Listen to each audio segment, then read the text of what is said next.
Welcome to another beautiful episode of the Leadership Podcast. And with me today, I think today is even a hybrid of Leadership Podcast and Billionaire Habit Podcast. Right? And I have a very good friend. We've been friends for many years. Met first in Dubai and then later on we've moved to other great things together. His name is Mr. Victor Ariyibi. How are you doing today? I'm very fine. Okay. This is your first podcast. Ever. Is the glasses helping you to overcome shyness? I think so. Why do you think you hate media? Is it you are shy? No, I don't hate media. No, but you don't want to be in the spotlight. I think there's one between hating media and loving my privacy. Okay.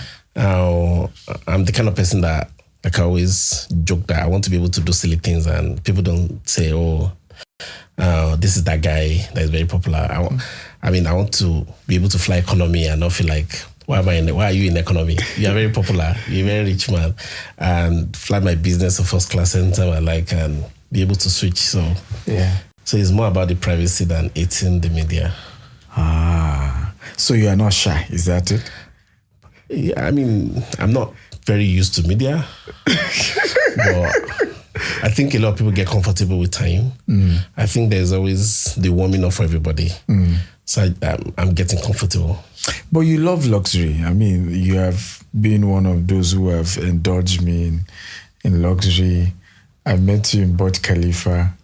You convinced me to move to Burj Khalifa. Convinced me to ride Rolls Royce in Dubai. So why do you like luxury? I won't put it at loving luxury. Okay. I would just say I love a good life. Good life. We work very hard. Minister of Happiness. I would say, anywhere I find myself, I'm always happy. I started my early life in a part of Lagos that a lot of people have never been to, called Barua Inside. Okay.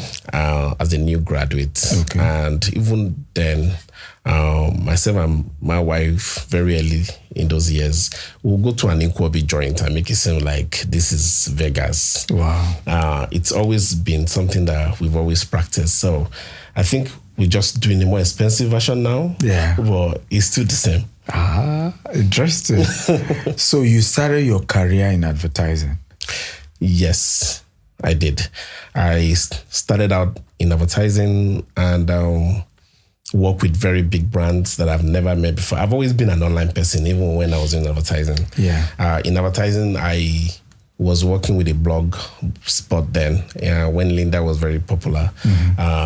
We became very popular in diaspora, reaching out to people outside of Africa that we could advertise for them in Nigeria. Okay. And because of that, we're able to win very, very big accounts like Emma Properties. Okay. Really? Yeah. The Emma in Dubai? I did Emma's campaign for $1 million as far back as 20 years ago. Hey, Babu Lobo. Hey, $1 million. My father is hearing this right now. His heart is broken.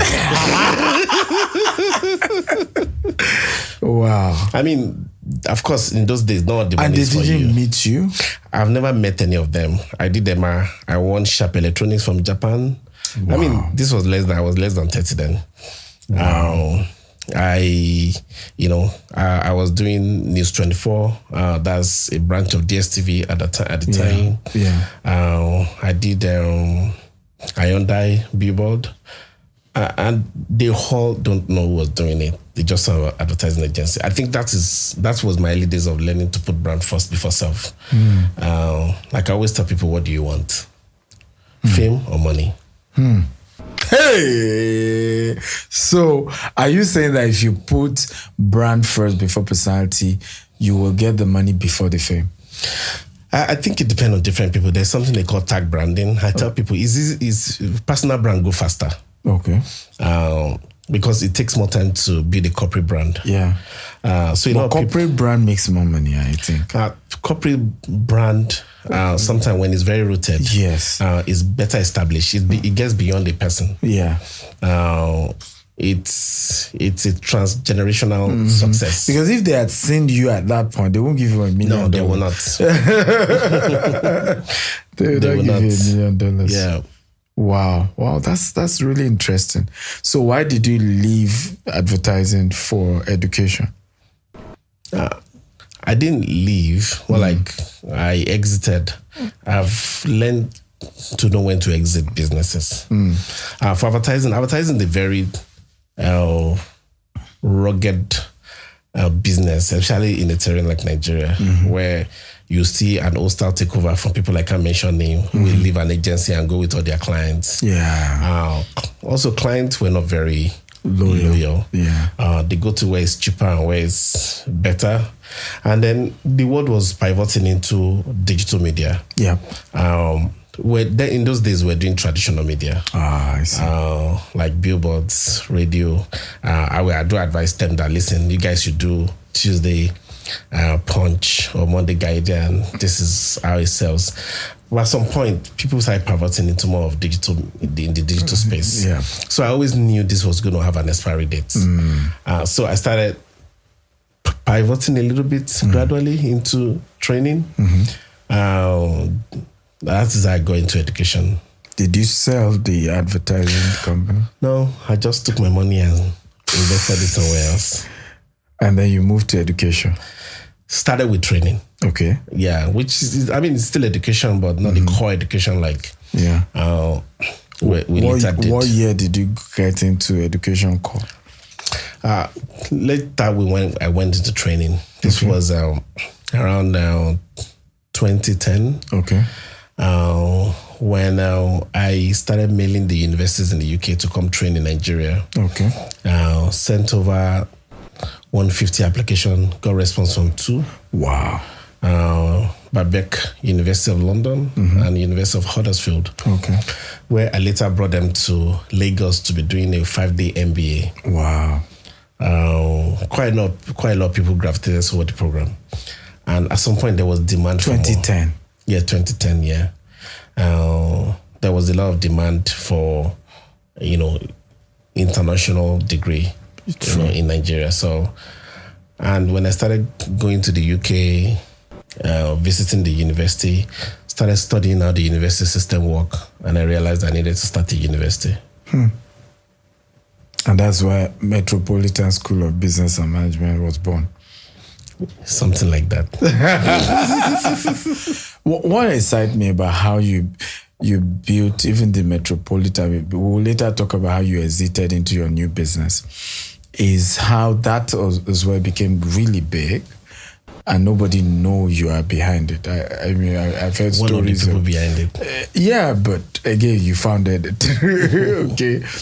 How people will come to you guys' offices and pass you by and probably think you are the cleaner or you are the logistic manager and not know you are the founder, right? Because you have a lot of partners who are foreigners who are actively involved in the school.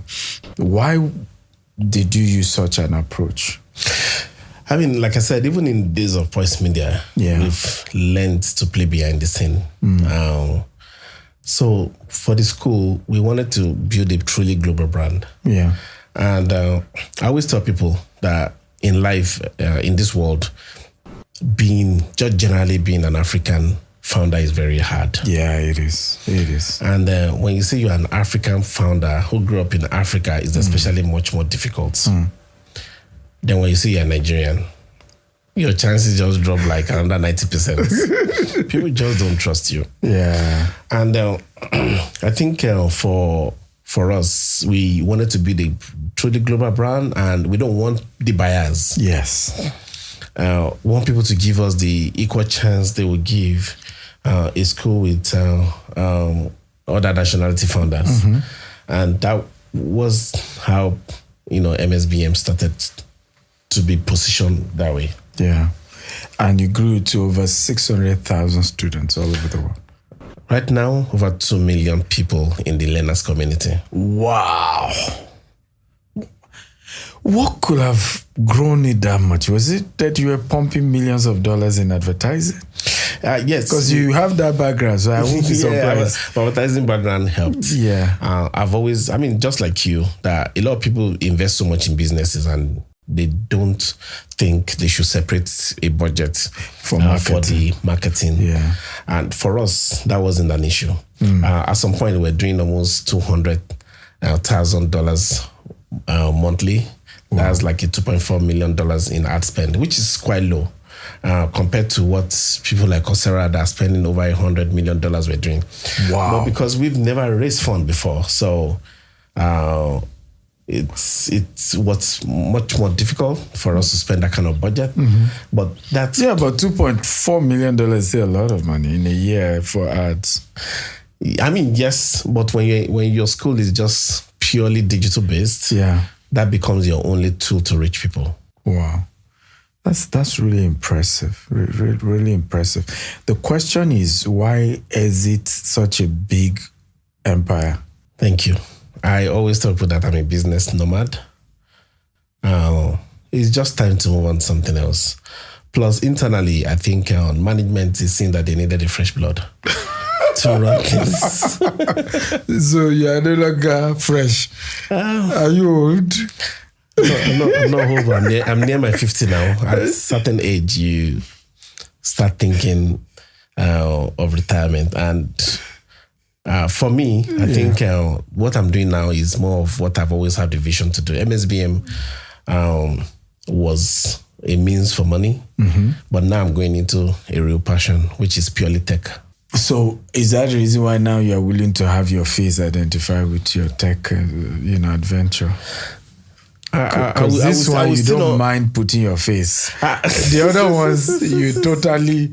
There was an embargo to even mention your name with the business. It was.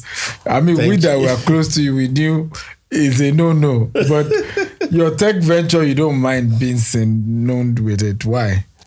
I mean, for the MSBM in Nigeria, we've graduated a lot of notable alumni who pride themselves that they are going to a UK school. We are still a UK school, even though from an African founder. There's just this bias that people sometimes knowing that, this is started by Nigeria, as if it has reduced the quality of their certificate. That's true. We've graduated quite a number of people, CEOs and founders of even universities, top universities, senators in Nigeria. A lot of notable people have passed through our school. Because MSBM is a pathway college. Most of them don't end up with MSBM certificate. Remember, we partner with top, worldwide universities for certificates. So at the end of the day, they end up with this third-party university certificate. So most of them, at the end of the day, you don't see MSBM on their profile. But we are very proud to say that even in Nigeria alone, we've graduated over 200,000 people. Wow. Yeah. And this is an achievement that I didn't want to dampen by me looking for a fame. Even right now, it's not like I'm still looking for the fame. I'm just saying that I'm no longer in the system. So, and I don't have any problem talking to media if there is a need for it. For your tech business? And that for tech, right now, I think being friends with you, I'm seeing a different side of life that you can still be yourself, still be reserved, and be out there. Exactly. So I'm reserved. People don't know, but I'm very reserved. I tell people all the time. I was mentioning that to somebody this morning, by the way. That you are one of the most reserved people that I know. They don't know. But when you're out there, everybody thinks that, I said, but if they know you one-on-one. I love my privacy a lot. I really do. So tell us about this, your new company. Okay, so the new venture I'm into is called Snap. SNAARP. We are launching in November as for a test pilot program. So Snap is the first enterprise ERP cloud infrastructure software from an African founder. From a Nigerian founder anyway. I mean, let me not speak to authoritatively concerning other African countries. So we are supposed to compete with the likes of Google Drive, Dropbox, Box.com and the rest. And that is because I always say that all the other solutions are not built for Africa, but we are building a solution for Africa that prioritizes security and Okay. control. Okay. In this part of the world, a lot of employee, when they exit a company, an organization, they go with a lot of companies' information. Very true. And what we are building, we make sure that is impossible. Okay. For employee to exit with companies' information, where you can remotely, control their devices or get your files encrypted on the original system. So, I mean, this honestly beats what Google has done or what Dropbox has done, and it will be the first of its kind in the world. Really? Yes. In the world? In the world, in terms of cloud infrastructure, yes. Interesting. So, are you saying, even, thank God my producer is here, are you saying media companies need this as well? Especially media company. They have a lot of data breach. Especially when I used to remember a story that they told us, and I think we heard it from one of the child of the particular actor, that the father produced a movie. That's true. And it was out there before leaked. it was out. Yeah. And with what we are giving to the companies, it will be impossible, because the only way files can move around will be within your network. Yeah. So it's one of the most secured network once they're system trying to take you it out have of in an your organization. Yeah, you need files from A from B. You are like, don't send it to me by email. Don't put it in the flash drive. Just send it through our network. Wow. Then that is the way to keep your files in house. Wow. USB will not be working. Just the software can disable USB. You can remotely wipe the system. You can do a lot of things. Like I said, it's the first of its kind. Bloody. Wow, that's impressive. And you are willing to put your face to this one. I've always put my face to everything. There was just no need for me to. I mean, because MSBM, the former company which I work for, was very structured in such a way that it doesn't need me to talk. Yeah. But this is a new startup. Yeah. I'm my own salesperson. We don't have a lot of staff right now, so you have to go and do the talk. I'm on the road show talking to people. I still did the presentation here the other day. Yes, you were not even involved. For you to know that this one, we are bootstrapping from scratch. No, I'm impressed, because the typical you will not come and be doing presentation. You are Babolowo. I mean, you can't shout.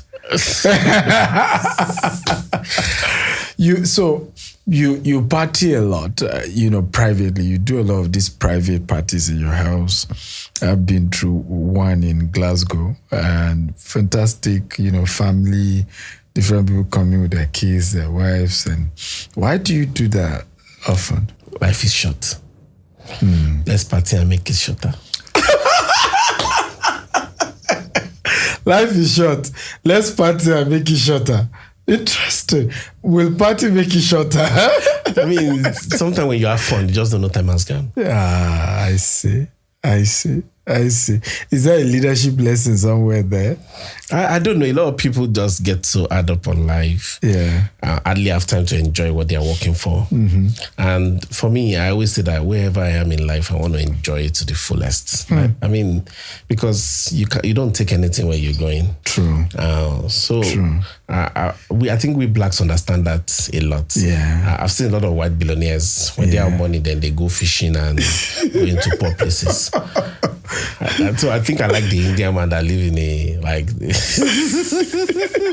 that is the kind of life I want to live.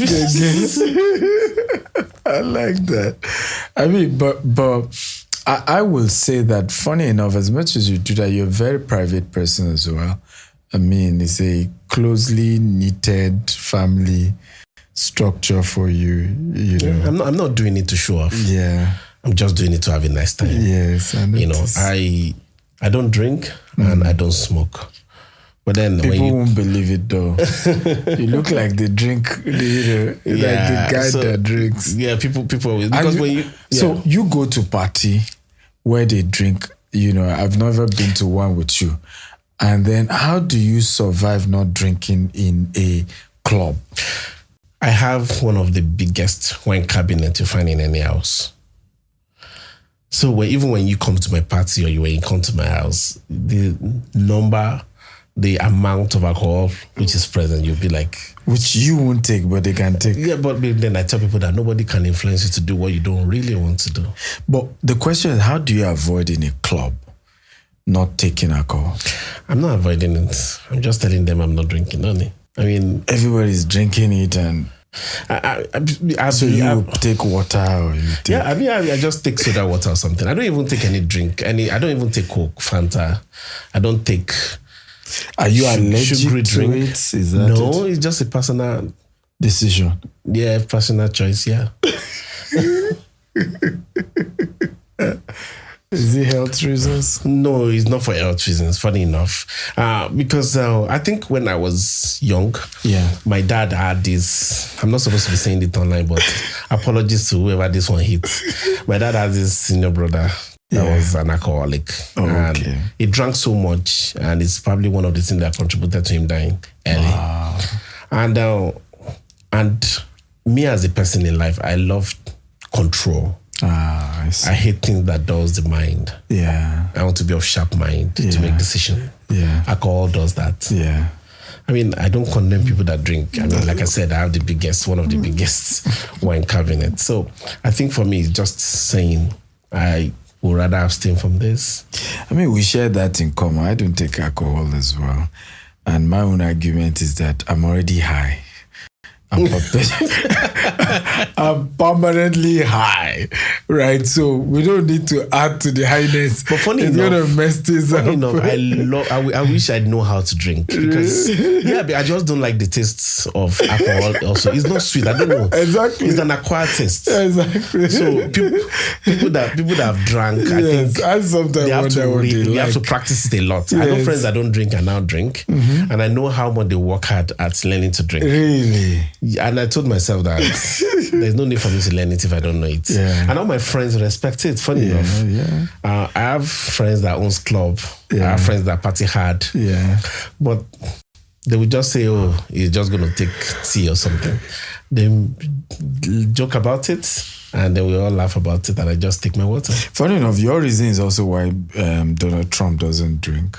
His brother, was a drunkard, his late brother, and he is traceable to drinking that probably led to his early demise. So Trump, and the brother used to warn Trump when Trump was still young, to say, look, I'm a drunkard, it's a bad thing on me. So people don't believe that Trump never takes alcohol as well. Exactly. And he's high. And I get one popular question from people. So what's your bad habits? Must I have one? That's true. People will be like, if you don't take alcohol, maybe you humanize. I hear that a lot, like, what's your bad habits? My wife is my bad habit. Hey, up to Okay, so I would say, what are some of the best leadership principles that has guided your life till today? I think for me, I might not be able to be articulated the way you will do. You're very good at this. I've even listened to some of your podcasts just to pick one or two lessons. I always say that you are one of the people that have impacted me the most in terms of leadership, how to talk to people and all that. You'll be so shocked. I'm shocked. But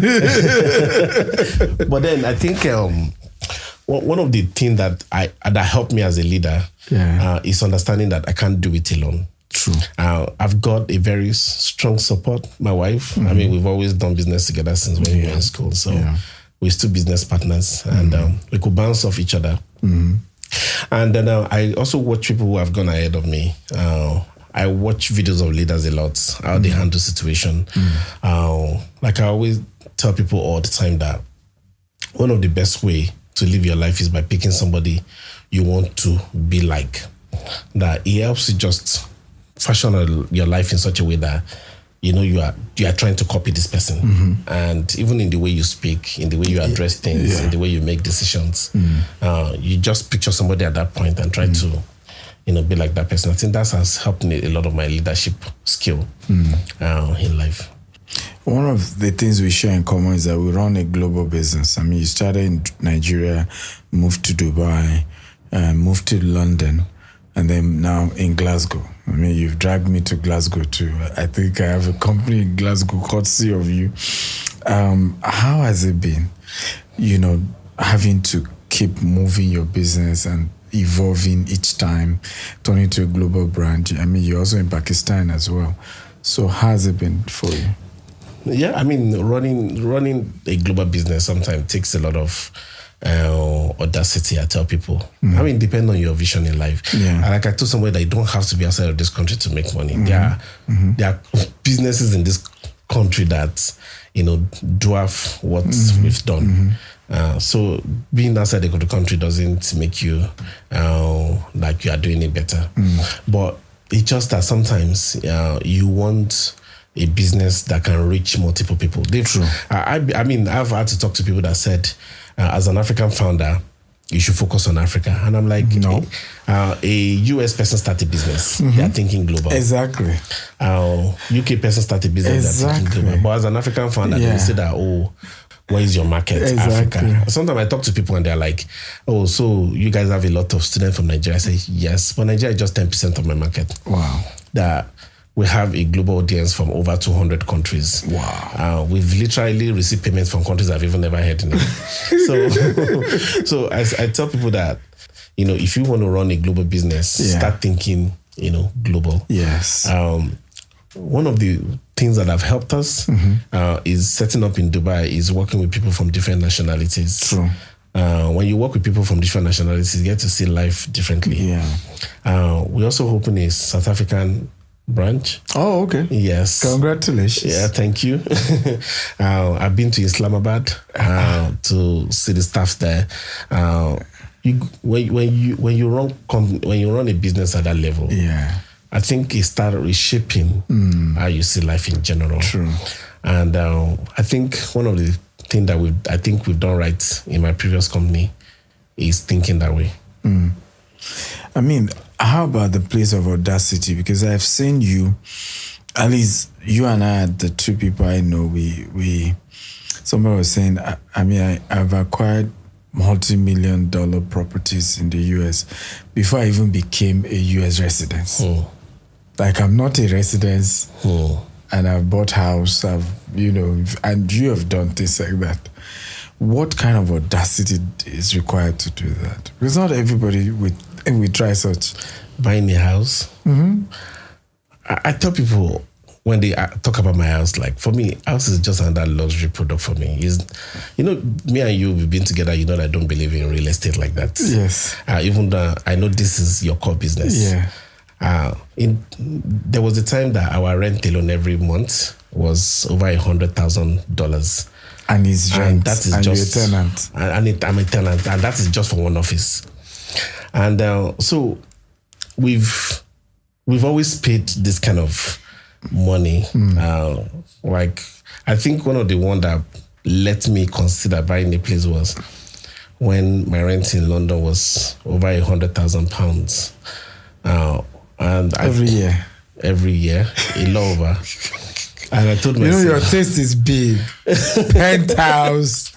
And I told myself, like, I think if it was a friend that said, Victor, obviously you like to live in luxury apartment. Why don't you just invest in one? True. And I said, okay, I think, because at some point I was not getting the kind of houses I want within my budget. Yeah. So that is why I needed to invest in something that can give me what I want. Yes. So it wasn't even like an investment. It's more like another luxury product. Hey, and for what? To fulfill your, human appetite or what? Like I said, just to be comfortable. Well, but I love your house. I've been to your house in Glasgow. You. Nice place. How many people will be watching this? Don't worry, you are in Glasgow, so you are safe. They will not see me. But thank you for coming on the show. It's really thank you so much for a good time having you around. For me, one of the reasons why we do the show is to have successful people share their story and people understand their mental frame, and hopefully it rub off and we can encourage more people to dream big, to aspire big, to understand how real empires are built, and the mindset of such founders and builders. Yeah. Thank you for coming. Thank you. Yeah, appreciate it. For a young founder, what are your advice? I would tell a young founder, bootstrap and start with what you have. I mean, I'm just starting another, startup now. Yeah. I'm my own salesperson. I'm not looking for that's true. to raise $100,000 to sell it. Yes. And that is what I see a lot. I've seen a lot of people come to me to say, oh, I have this idea. I'm trying to raise money. And I'm like, what is keeping you and your dream from starting? They're like, hey, will I get the right money? Yeah. And I'm like, you don't need money. What you need is for you to start on your own. And I tell people that you can only accelerate what is already working. True. Like, you can't put petrol on a wood, but if there is just a little bit of spark and you put petrol on it, then it would, it will bloom up. Yeah. And I tell people all the time that you trying to raise the money for a business that has not even kicked off is like pouring petrol on a wood when there is no fire. True. So start on your own, demonstrate that it's profitable, that you can make money before you start trying to raise fund. And so I'm going to say start with what you have. To a young founder out there who is just, starting out, just go be your own salesperson, be your own HR, be your own accountant, hit the streets. Don't give any excuse for where you are. And for the person who is just still dreaming it, who has not started, I would say that one of the, biggest killer of vision is just to keep planning. Because when you want it to be perfect, you never start. Start with what you have. No matter how little, start with it. And not everybody is cut out to be a business people. One of the richest people in the world who used to be an employee of Microsoft now, and named our managing director of Microsoft. And he's richer than a lot of billionaires in Nigeria. True. So you can still be very rich working for a company. True. When you have proper financial intelligence. We all must not be founders. Exactly. So that is my advice to such a person. Wow. Mr. Victor, thank you for coming. See, one of the reasons that I admire about you is your ability to dare. Even though you're behind the scene, but you have this ability to dare when it comes to entrepreneurship. So thank you. We are learning from you. Thank you for coming. Thank you. Wonderful, successful new empire. Amen. I think that's what I would say, that this will also grow to be a multi-billion-dollar corporation. Amen. Yeah. Snap. Yes, SNA. So is it Snap Corporation, Snap ERP, Snap? So it's a Delaware company. So that's where we're incorporating. So Snap Delaware. Snap LLC. Snap LLC. Okay. Yes. Okay.